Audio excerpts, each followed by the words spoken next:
Hi friends, welcome to SudhaSri Kitchen. இப்போ நீங்க பார்த்துட்டு இருக்கிறது கஸ்டர்ட் அல்வா. ரொம்ப ஈஸியா சூப்பரா 10 நிமிஷத்துல இந்த கஸ்டர்ட் அல்வா செஞ்சலாம். ரொம்ப சூப்பரா இருக்கும் டேஸ்ட். யாரான வீட்டுக்கு ரிலேஷன் வந்துட்டா கூட குழந்தைங்களுக்கு ஏதாவது வீட்ல பர்த்டே இந்த மாதிரி ஃபங்க்ஷன் பார்ட்டிஸ்க்குலாம் கூட இந்த மாதிரி கஸ்டர்ட் அல்வா செஞ்சு நம்ம சர்வ் பண்ணா ரொம்ப சந்தோஷப்படுவாங்க. அவ்வளோ டேஸ்டாகவும் இருக்கும். நம்மளுக்கு வேலையும் ரொம்ப கம்மியா இருக்கும். சீக்கிரமா செஞ்சு முடிச்சிடலாம். எவ்வளோ சூப்பரா இருக்கு பாருங்க.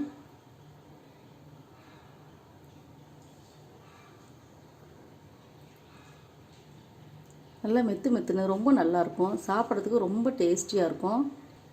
எந்த கஸ்டர்ட் அல்வா எப்படி செய்கிறது வீடியோக்குள்ளே போய் பார்க்கலாமா? இன்றைக்கி கஸ்டர்ட் அல்வா செய்கிறதுக்கு இந்தளவு நான் வெனிலா டேஸ்ட் உள்ள கஸ்டர்ட் பவுடர் எடுத்திருக்கேன்.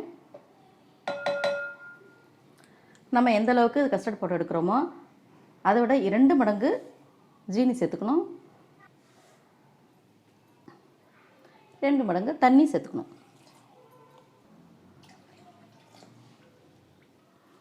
சேர்த்துட்டு நல்லா கலந்து விட்டுக்கலாம். இந்த சர்க்கரை நல்லா கரையணும். கொஞ்சம் கூட கட்டி இல்லாத அளவுக்கு நம்ம இதை கரைச்சி எடுத்துக்கணும். இப்போ இந்த மாதிரி எல்லாத்தையும் கரைச்சி வச்சுட்டு அதுக்கப்புறம் தான் நம்ம அடுப்பில் சேர்த்து இதை நம்ம அல்வா சேர்த்துக்கு ரெடி பண்ணணும். முதல்ல சேர்த்தோம்னா ரொம்ப கட்டி ஆகிடும். இந்த மாதிரி நல்லா கட்டி இல்லாமல் கரைச்சி எடுத்தாச்சு. இப்போ அடுத்தது ஒரு வாணலியை நல்லா சூடுபடுத்திக்கலாம். ஒரு 3 ஸ்பூன் நெய் விட்டுக்கலாம். அடுத்தது ஒரு 15 முந்திரி பருப்பை குட்டியாக நான் கட் பண்ணி வச்சுருக்கேன். அதை சேர்த்துக்கலாம். இந்த நெய்லேயே அந்த முந்திரி பருப்பை நல்லா வறுத்துக்கலாம். முந்திரி நல்லா கலர் மாறிடுச்சு.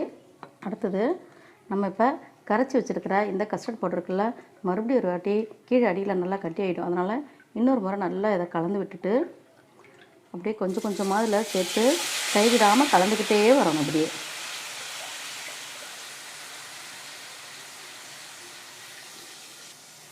இப்போ நம்ம லோ ஃப்ளேமில் வச்சு தான் செய்யணும்.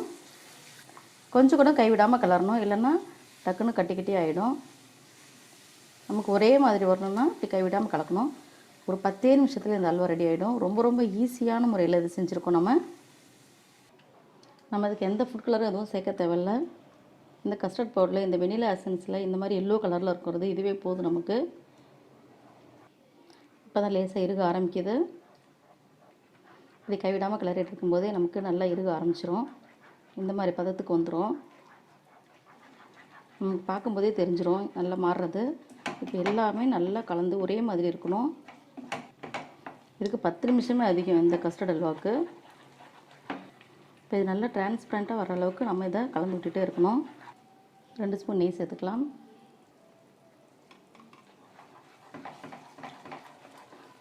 பேனில் ஒட்டாமல் எவ்வளோ அழகாக வருது பார்த்தீங்களா? இப்போ நம்ம அல்வா பதம் கரெக்டாக வந்துருச்சு. இந்த பாருங்க, வானிலை ஒட்டில் நல்லா கலர் நல்லா மாறிடுச்சு. இப்போ நல்லா கண்ணாடி மாதிரி இருக்கும் பார்க்குறதுக்கே. நமக்கு ஒரு நெய் தடவின பிளேட்டில் நம்மளுடைய கஸ்டர்ட் அல்வா எல்லாத்தையும் சேர்த்துருவோம்.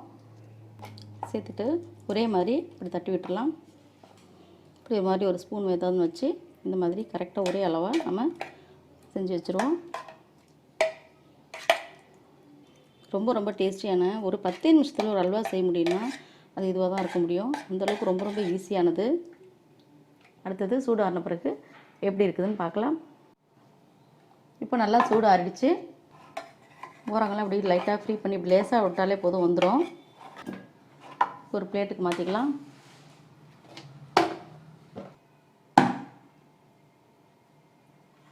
நம்மளோட கஸ்டர்ட் அல்வா ரொம்ப சூப்பராக அழகாக வந்துருச்சு. இப்போ நம்ம சின்னதாக பீஸ் போட்டுக்கலாம்.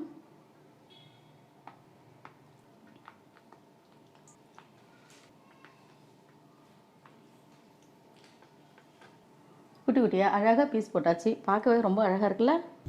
பார்க்குறதுக்கு ரொம்ப சூப்பராக ரொம்ப சாஃப்டாக எவ்வளோ ஸ்பான்சியாக இருக்கு பாருங்கள். சாப்பிட்றதுக்கு அவ்வளோ டேஸ்ட்டாக இருக்கும். உங்களுக்கு இந்த கஸ்டர்ட் அல்வா பிடிச்சிருந்துச்சுன்னா SudhaSri கிச்சனுக்கு சப்ஸ்கிரைப் பண்ணுங்கள். ஃப்ரெண்ட்ஸ் அண்ட் ரிலேட்டிவ்க்கு ஷேர் பண்ணுங்கள், லைக் பண்ணுங்கள், கமெண்ட் பண்ணுங்கள்.